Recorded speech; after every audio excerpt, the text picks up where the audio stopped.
Amen po ba doon? Maliit man yan o malaki, there's no consequences that we're going to experience, no, the fruit of our sins, no. Kaya lahat po ng nagawa kong kasalanan, siningil po ako. Dumating yung time na my living partner breaking me up, no, naghiwalay po kami, and that's how, no, I started to ruin my life.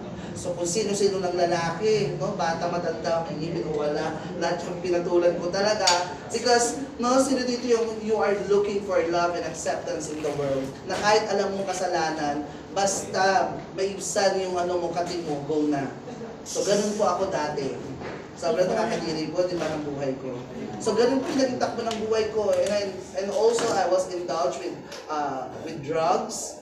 No, kasi pag confused ka and empty ka, you will always find yourself in the world.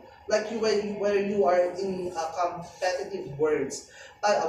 No, pag LGBT ka, ganun po talaga. Dapat maganda ka, marami kang pera, dapat lagi kang may sasabihin. Kasi pag wala, ikaw ang pinakakawawa sa buhay po namin, mga kapatid.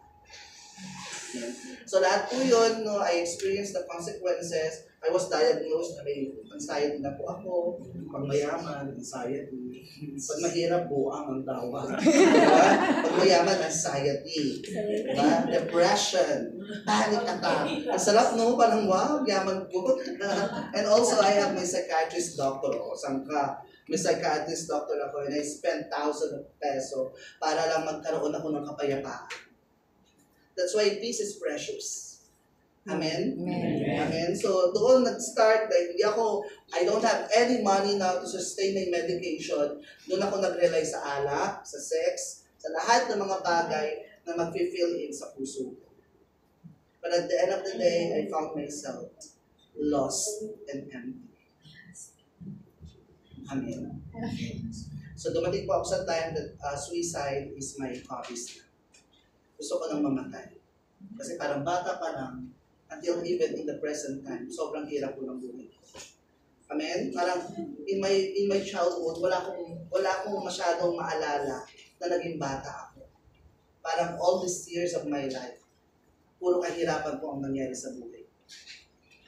Kaya, yun na lang yung way, mamatay.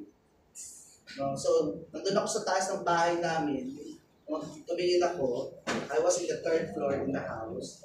Tumingin ako ganyan, sabi ng demonyo, tumalon ka na para mamatay ka na. So, pagtingin kong gano'n, ayoko, ang pangit ko pag namatay. Baka masabog yung mukha ko, pingas yung ilong ko.